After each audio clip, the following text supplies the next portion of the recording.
Hello everyone, this is the first video of the Everyday Writing Workshop series brought to you by the Boulder City Library in Boulder City, Nevada. My name is Kayley and I am the information assistant here at the library. And today we're going to go through the process of creating a resume and a cover letter for job applications from scratch. If you viewed this video only for instructions on writing a cover letter, please skip to the timestamp listed on the screen. So in this video today, we're going to analyze the requirements of a job posting, look at the basic elements of a resume, look at the basic elements of a cover letter, and also see how resumes and cover letters are connected. So the first step of applying for jobs is analyzing the job listing or description. If you're applying for a specific job listing, the job posting and job application instructions are a great place to start when drafting your resume and cover letter. Most job postings will include the skills and requirements of the job, and you can cater your resume and cover letter to highlight this information to help you stand out as a good applicant. So I have some basic examples of job descriptions that show off the different skills that you could cater to in a job application. So for this specific job application, this is a receptionist position or cashier for a automotive sales place or a car sales dealership. And it shows a little description of the jobs here, the details, the job responsibilities, the job requirements, and the different benefits down here at the bottom. So when thinking about building your resume, you want to look at the job responsibilities and the job requirements and rack your brain for different areas in your previous jobs or experiences on your resume where you could show that you did similar things. So here, the very first bullet point says, greet customers at a cashier window, answer customers' questions, and provide information on procedures or policies. So if you have experience doing things like that in the past, you could put this in your resume as a little bullet point underneath the job description to show that you have experience doing these things. And you can continue on through the job description to kind of pinpoint these different elements that you could include in your resume.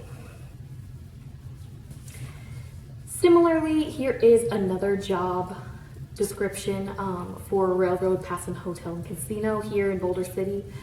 And it shows that it's a full-time position, a little description of the position, and also the procedures that you'll have to perform on the job. So just like the last job listing, you can look at these things and see where in the past you've done similar things and add those to your resume. And then lastly, I just wanted to show a job description for a job here at the Boulder City Library. This is a bit more detailed of a job description, so it shows different essential functions and continues on to list qualifications, education or experience, required knowledge and skills, and so on and so forth. So whether we start with the very first job application that we had, which was fairly simple, or looking at a more detailed job application, you can still cater your resume to either kind. So after you've looked at the job application, you can move on to step 2 of drafting your own resume. So the primary purpose of a resume and a cover letter is to secure an interview with the industry or the business that you're applying to. Typically, an employer will spend less than a minute looking over your resume when making an initial decision on whether or not to consider you for an interview. Therefore, it is essential that your resume communicates both your skills and experience efficiently, while also serving as an effective marketing tool. Your resume should catch the attention of employers and interest them in talking to you. So there are 3 main sections of a resume.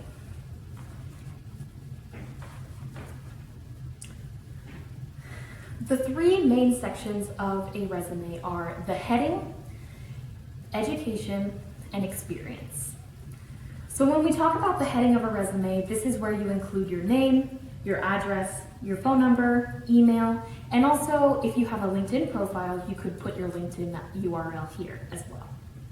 In the education section, you'll talk about your degrees completed, showing the most recent first to the least recent, with the name of your school, your graduation date, and also your GPA if you would like to include that. And then lastly, for the experience section, you can list your work experience, or if you have community service experience, you can list that here as well. You'll list these with the most recent first, including your title of the position that you were in, your organization name, and also the dates that you worked. So to show these different sections of a resume, I drafted up a really basic one that doesn't have very much information compared to the ones that I'll show you in a moment, but it gives you the idea of your working structure or your working outline. So your resume may start like this, but it may end up a lot more detailed and fancy like other resumes you may have seen online eventually.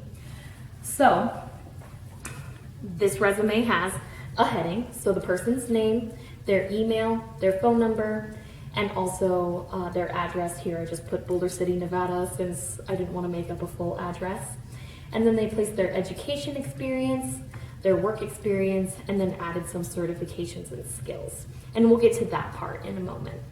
But with your work experience and your education, you can highlight one of these if you have more skills in one of them. So say you have more work experience than you have education, you could put this portion of your resume higher up so that that is at the forefront of what the prospective hirer is looking at.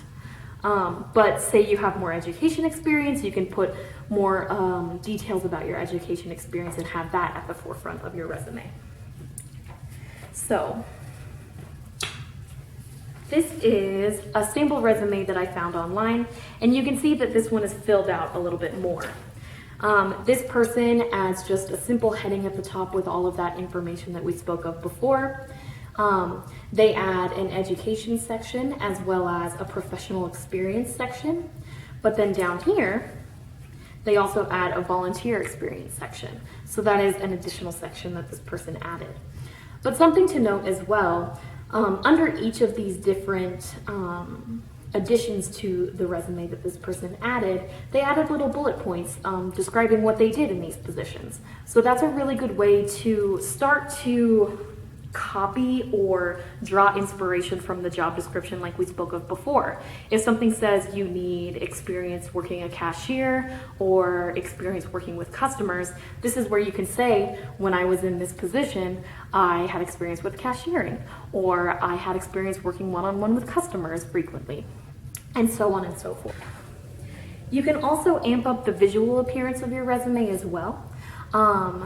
So say instead of experienced janitor resume at the top, this was your name, and then the heading information is over here to the side, whereas this person added a resume objective, their experience, and then also some skills off to the side, and their education down here more de-emphasized. So they emphasize their work experience instead.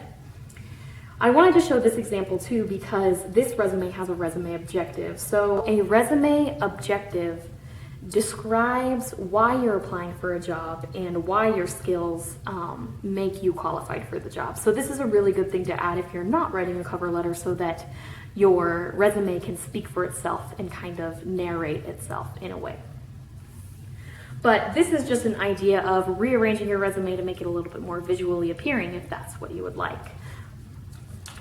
However, a resume just like this is perfect. It looks great, it's easy to read, it's easy to follow. The subheadings are great to follow as well. It's very organized.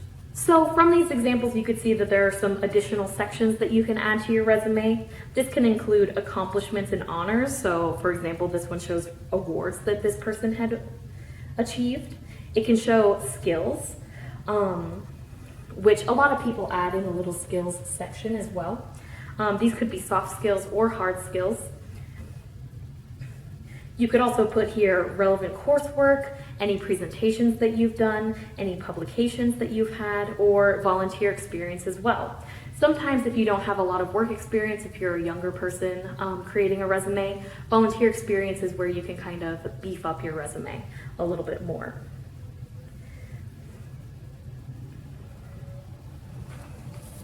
Okay, so step 3 of this process, once you've looked at the job description, drafted your resume, it's time to start drafting your cover letter. So cover letters allow you to introduce yourself to the hiring managers at the company you're applying for. and to explain how your previous educational and work experiences make you an ideal candidate for this position. Moreover, the cover letter allows you to explain the items on your resume in relation to the position you're applying for.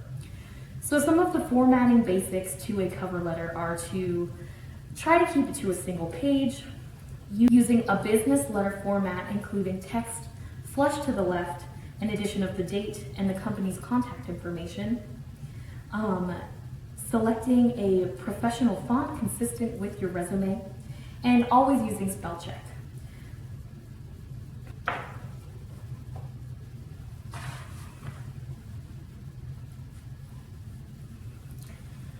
So the general outline for a cover letter is to include a header and a salutation, an opening paragraph, a middle paragraph, and conclusion. So we will look at some example cover letters to talk about what's included in each of these parts.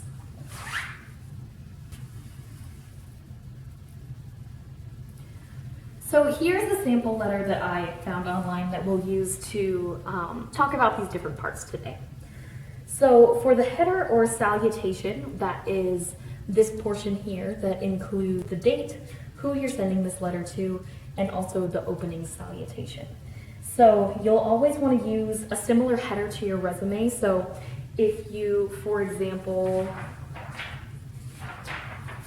take this resume, if you used a little opening here that had all of your information, you'll want to use this on your cover letter as well to help keep that consistency and also remind them who it is that is sending this cover letter. So starting with this kind of opening thing, with this kind of opening information, and then going into the information of who you're sending this letter to and the date. If you don't know who does the hiring at the company that you're applying for, you simply address the letter to the company or division of the company that you're applying for.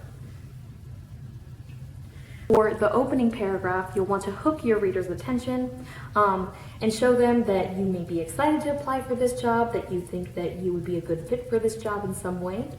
And in this opening paragraph, if someone recommended you for this job, you can mention them by name to help jog the reader's memory if they have heard of you before.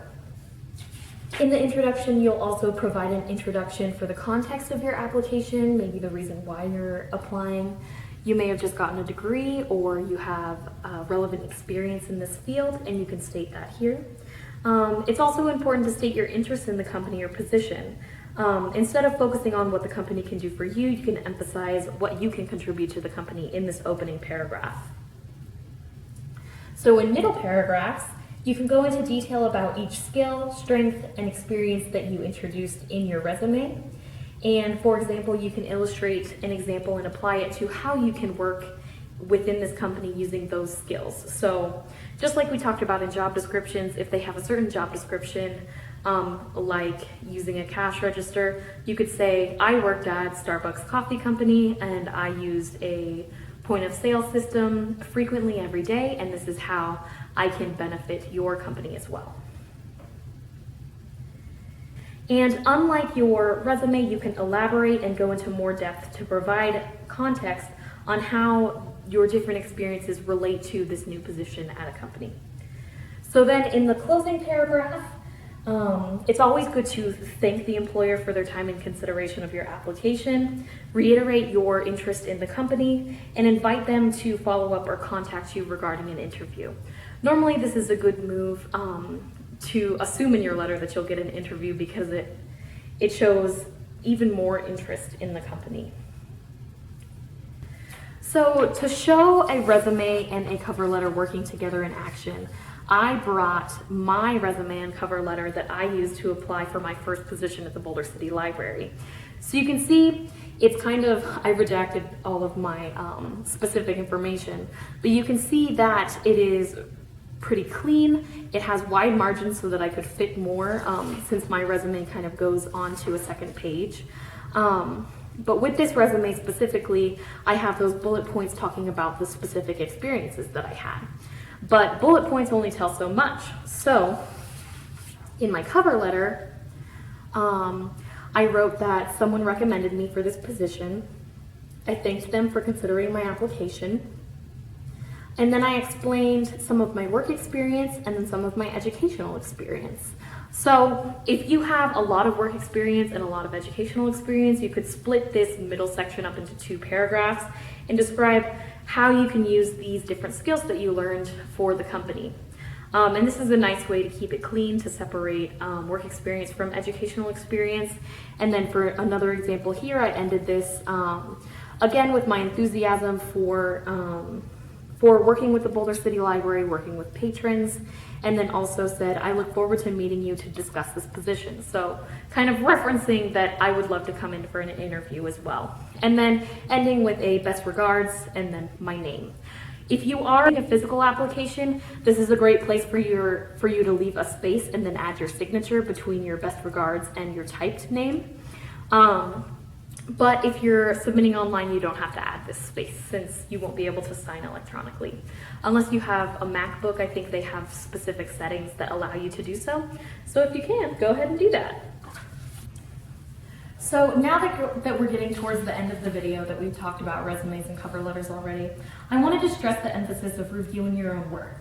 So when you're finished with your resume or cover letter, make sure to proofread it for flaws or spelling and grammar errors. You don't want to apply for a job where one of the requirements is proper business English, free of grammatical, spelling, and punctuation errors, and then submit an application that's riddled with errors. Have a friend, relative, or roommate review your application for you. It's good in all writing to have a second pair of eyes to look at your work and be able to find errors that your mind skipped over because they were not the one who wrote the draft. And then lastly, to finish this whole idea of applying for jobs, I wanted to just show a sample job application.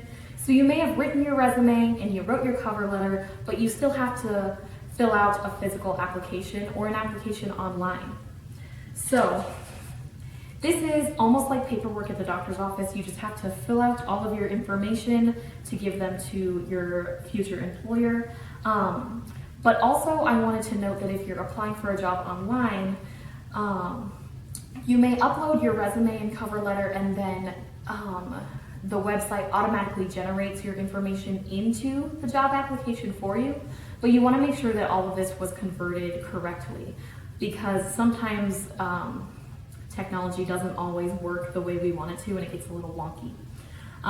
So make sure that everything is good. But if you're submitting a physical application, all you have to do is fill this out and add it to your application packet. All right, so this brings us to the end of the video. If you liked these everyday writing tips, please let me know what other methods or modes of writing you would like help with in the future by commenting below or messaging us through our Facebook or Instagram accounts. Again, this video was brought to you by the Boulder City Library in Boulder City, Nevada. Thanks, have a great day.